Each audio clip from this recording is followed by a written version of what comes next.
Bienvenue à tous, bienvenue pour cette vidéo. Bienvenue pour cette vidéo, on va parler de l'équipe de France. C'est l'Euro Show, c'est parti pour le show. Dans une semaine, il y aura le début de l'Euro, ça va être un mois incroyable. J'espère qu'on va vivre plein de matchs, plein de rebondissements, comme les dernières compétitions. Les dernières compétitions ont vraiment été excellentes. Donc voilà, on va commencer par l'équipe de France, parce que c'est l'équipe qui nous intéresse le plus. Est-ce qu'on voit l'équipe de France remporter l'Euro? Quels sont les points positifs, les points négatifs? Il y a un petit sommaire, donc vous voyez déjà où je veux en venir. Mais on va commencer par les points positifs. Alors les points positifs, c'est par rapport notamment au dernier match qu'on a vu. Le premier, je pense, c'est N'Golo Kanté. Je vous ai affiché la compo. Vous voyez l'équipe qui devrait être alignée si Chouameni n'est pas apte pour commencer, ce qui devrait être le cas, je pense, pour l'Autriche.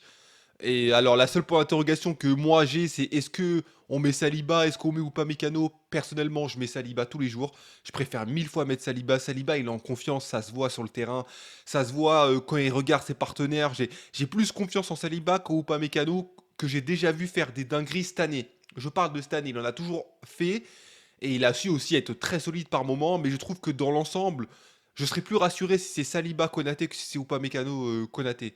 Et puis Saliba sort d'un excellent match qu'il a fait contre le Canada, même si bon, il y a peut-être des gens qui n'ont pas vu le match pour les raisons que vous connaissez, mais on va pas en parler, c'est pas le but de cette chaîne. Mais voilà, Saliba, je préférais mettre Saliba, maintenant c'est Upamecano, c'est pas un drame.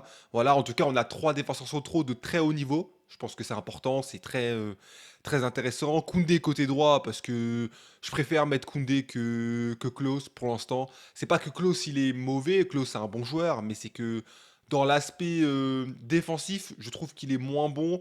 Et Klose il répondra plus à certaines spécificités d'attaque face à des équipes bien fermées. Si on voit que ça passe pas dans le jeu, on pourra mettre Klose, mais au début, je préfère commencer par Koundé, même si je suis pas le plus grand fan de Koundé à droite. Dans l'idéal, moi j'aurais aimé que Koundé joue dans l'axe. Malheureusement, c'est bouché. Puis il a pris des habitudes. Il a progressé à droite, l'air de rien quand même, hein. Il est meilleur qu'avant, même si c'est pas la folie, mais il est meilleur qu'avant. Et il a quand même une base défensive qui est assez élevée. À gauche, Hernandez, voilà. Le point qui fait plaisir, Kanté. On a vu les deux matchs, notamment le dernier contre le Canada. Et bah, on a vu, il est capable de jouer. Alors, j'espère et je pense qu'il ne jouera pas 90 minutes à tous les matchs. Je pense que ce qui est intéressant pour Kanté, c'est de le faire jouer 70 minutes, 75, et après de le remplacer par un autre milieu. On a des milieux de qualité, Rabiot, Fofana, franchement, faut en profiter. Kanté, s'il arrive à nous faire 1 heure 15 au niveau qu'il a fait contre le Canada, oh, on sera au top. En plus, il a l'expérience. Je trouve qu'il y a une complémentarité pardon, avec Kamavinga qui sera très intéressante. Voilà, Kamavinga, il est très jeune, même s'il a de rien, il a quand même beaucoup d'expérience déjà. Ligue des Champions remportée, titulaire en finale de Ligue des Champions, mais l'association des deux, moi, je la trouve intéressante. Voilà. Et Griezmann, bien sûr, en troisième milieu qui va défendre. C'est pas un milieu offensif, même s'il va beaucoup monter, il va aider les milieux, donc ça c'est très intéressant. Donc moi, le milieu à 3, ce milieu il me plaît bien. Ensuite, on a devant Mbappé, Dembélé, Marcus Thuram. Alors, Marcus Thuram, parce qu'on prépare l'avenir. Je pense que voilà, c'est évident que Giroud va commencer sur le banc. Moi, ça me semble une évidence. Après, Giroud est un profil unique, donc il faut toujours l'avoir. J'espère qu'il rentrera à tous les matchs. Si Marcus Thuram n'arrive pas à être performant, mais on sent que Marcus Thuram, il est en forme quand même, qu'il est capable de faire des différences. Il y a une belle complémentarité avec les deux autres. Donc, je me dis, bah, autant préparer la transition. Et si ça marche pas, on peut toujours faire rentrer Giroud, Kolo Muani, Mbappé à gauche. Bon, on va pas en discuter. C'est un fait, quoi. Même il était blessé, là, donc il est pas rentré avant la 75e minute. J'espère que c'est pas très grave et qu'il va commencer parce que on a vu ce que ça donne sans Mbappé, l'équipe de France, hein. Oh là là, contre le Canada, ça a été compliqué, hein. Il est rentré un quart d'heure, il a eu trois occasions de frapper. Les attaquants en équipe de France, faut tirer, les gars, hein. Faut arrêter de faire des passes à un moment donné. Faut tirer, faut tirer, faut tirer, hein. Et Dembélé, alors, Dembélé, Coman, moi de base, je préfère Coman. Mais je trouve que Coman a été trop souvent blessé cette année. Il y a trop d'irrégularités, c'est compliqué. Dembélé, l'air de rien, il a fait une saison pleine. On parle beaucoup de Dembélé, de ses blessures habituellement, mais là, il a joué toute la saison. Donc je me dis que Dembélé, c'est mieux. C'est mieux Dembélé. Si c'est Coman, ça va, mais je préférerais que ce soit Dembélé. En tout cas, que ce soit Dembélé ou Coman, ils ont une longueur d'avance sur Colomboigny quand même à droite. Même si Colomboigny en équipe de France, c'est pas le même cas qu'au PSG, mais je partirais plus sur cette composition-là. Ensuite, ça, c'est la composition un peu pessimiste.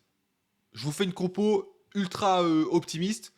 Ce serait magnifique. Voilà, une composition où Kamavinga sortirait. Bon, Kamavinga rentrerait dans tous les cas, mais ce serait une composition où Chouameni serait là, Kanté serait là, et on aurait un milieu à 3 avec Tchouaméni et Kanté. Et là, pour le coup, je trouve que vraiment, on atteindrait le stade supérieur. Parce que dans la récup, on récupérerait là les ballons. Il y a combien de milieux de terrain dans l'Euro qui peuvent prétendre avoir un milieu meilleur que celui-là? Pour moi, il n'y en a aucun. Il n'y en a aucun dans la capacité à gratter, récupérer des ballons tout en ayant un certain niveau technique. Même si l'Espagne, peut-être en matière de pure technique, ils sont dessus, mais dans la récupération du ballon, ils sont largement en dessous.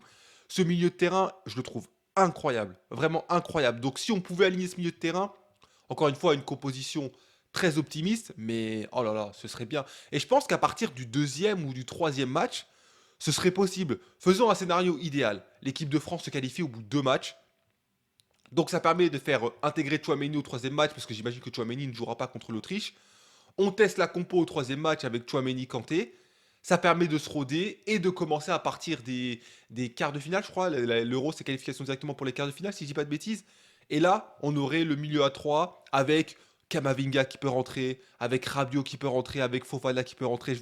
Attendez, quand t'as Rabiot, Kamavinga qui peut rentrer, c'est une dinguerie quand même. C'est vraiment une dinguerie. Donc le milieu de terrain, vraiment, c'est vraiment pour moi l'un des plus gros points forts de l'équipe de France si on arrive à aligner ce milieu de terrain-là. Ensuite, devant, on est capable de faire la différence. Le Mbappé en équipe de France, c'est pas le même Mbappé que celui en club. Ce Mbappé, il est déterminé. En équipe de France, on peut rien lui reprocher. Il a des stats de fou et il est prêt à marquer. Il veut marquer l'histoire. Ça, on peut pas lui enlever. Donc en équipe de France, c'est l'arme numéro un. On a besoin d'Mbappé. S'il n'est pas là, en équipe de France, c'est grave. C'est très grave. Quand on est au Paris Saint-Germain, j'ai envie de dire c'est moins grave. Quand on sera au Real Madrid, ce sera moins grave. Mais en équipe de France, c'est très grave. Il faut absolument qu'il soit là.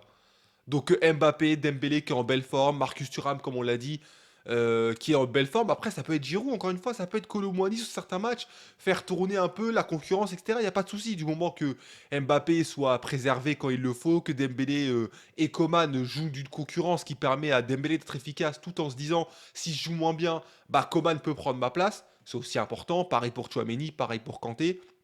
Et on parle un peu moins de derrière, mais Hernandez, il y a quand même Mendy. Mendy, c'est pas n'importe qui. Real Madrid, Ligue des Champions, tout ça. Donc, même si on sait que Deschamps, il est pas fan de Mendy, je trouve que c'est un bon point.